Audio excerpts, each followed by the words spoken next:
Aujourd'hui, l'introduction de ma vidéo critique sera en réalité la critique en entier. Car oui, la vidéo que je vous ai préparée est un petit peu spéciale. Comme les 6 A dans le titre de Dali, j'ai choisi 6 critiques pour vous parler du film. Personnellement, j'ai détesté. J'ai pas rigolé une seule fois, j'ai trouvé les acteurs très très mauvais, je trouvais que toutes les bonnes idées, entre guillemets, étaient extrêmement embarrassantes car pompées à gauche à droite. Alors, assez de noms de couloir, super, salut les Monty Python, bonjour. Après, le rêve dans le rêve, bon, on l'a déjà vu 1 milliard de fois, je sais pas, dans Scream, dans Freddy par exemple. Et enfin, le film dans le film, waouh, quand c'est trop pas éculé comme idée, bon bah je sais pas, La Rose pourpre du Caire par exemple, ou encore L'Antre de la folie de Carpenter. Bref, il y a absolument aucune idée originale. Le film est franchement un cauchemar. Je trouve que c'est pas du tout représentatif de Dali que j'adore, hein.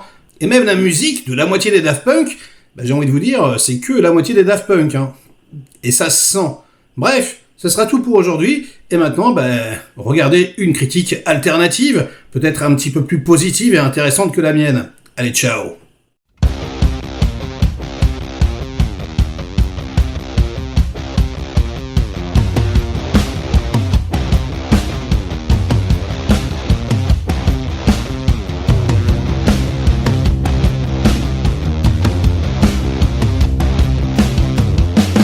Alors, déjà, un premier merci. Merci parce que c'est pas un biopic, c'est vraiment même un anti-biopic. Si vous ne savez rien de Dali, vous n'apprendrez pas grand-chose en allant voir le film de Quentin Dupieux. Ça, c'est quand même formidable.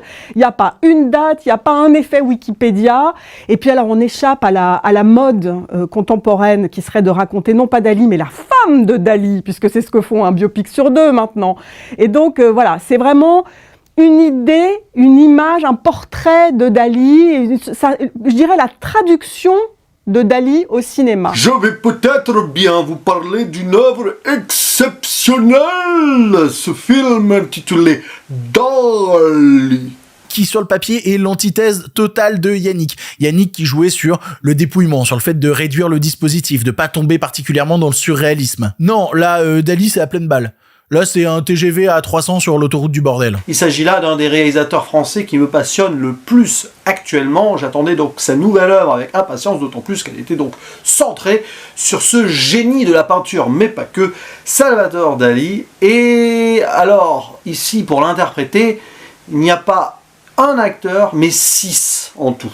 Oui, oui, 6, comme les 6 A du titre Dali. Tout fait sens. Parce que Jonathan Cohen est Dali, parce que Édouard Baird est Dali, parce que Pio Marmaille est Dali, parce que Gilles Lelouch est Dali, t'as aussi un vieux Dali, et c'est pas juste un truc random, un peu rigolo qui a été jeté au milieu, non, ça raconte quelque chose sur la persona des artistes. Bon, alors ça c'est mon analyse, ça vaut ce que ça vaut, vous pouvez être d'accord, pas d'accord, mais pour moi, ce que racontent les différents Salvador Dali, c'est qu'un artiste, il a plusieurs facettes. Mais ce qui est très très fort, c'est qu'il n'y a pas une scène, un acteur. Donc Quentin Dupieux aime bien les mélanger, et donc il y a une scène qui démarre avec Jonathan Cohen, qui va se poursuivre dans la même action avec Édouard Baird, voire passer à Gilles Lelouch. Voilà, et c'est ce côté d'aller-retour permanent, de mélange des différents acteurs qui donne vraiment au film cet aspect extrêmement réjouissant. C'est un film sur lequel j'ai envie de revenir tout d'abord sur son casting, qui me paraît extrêmement inégal malheureusement. Alors évidemment, il y a une panoplie d'acteurs et d'actrices que j'aime beaucoup, mais ici, je ne suis pas vraiment persuadé que tous s'épanouissent complètement. Édouard Baird et Jonathan Cohen, c'est vraiment, comme le disent les jeunes, de la masterclass absolue. Mais vraiment. Alors on le sent, qu'ils sont faits pour cela, qu'ils sont un énorme talent et tout.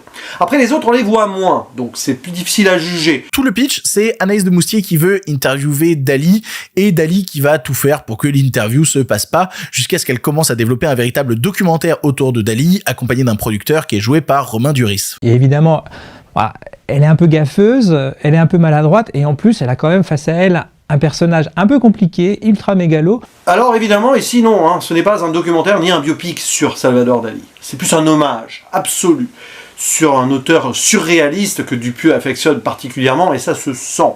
Entre autres grandes œuvres, Dali est quand même le co-auteur du film qui a lancé le surréalisme, qui est Un chien andalou.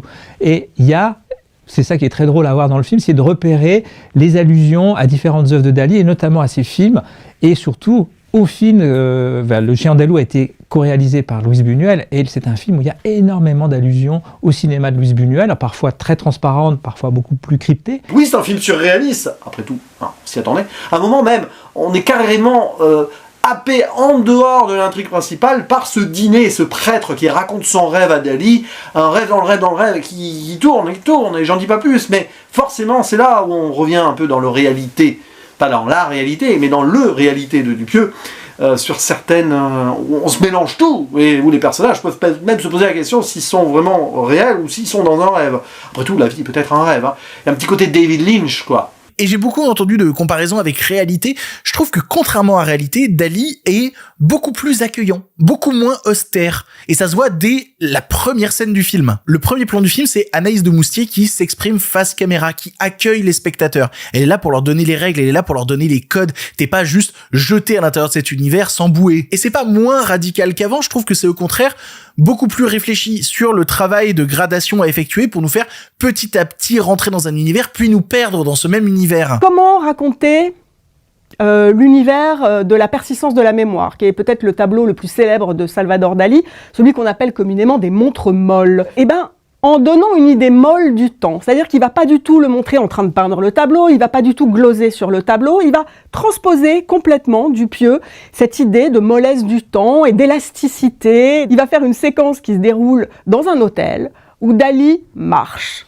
Voilà, et il marche. Et il marche. Et en fait, il a, 20 mètres à parcourir, ça lui prend 10 minutes, c'est impossible. Pendant ce temps-là, les actrices ont le temps de faire 10 000 trucs, limite elles se font un brushing.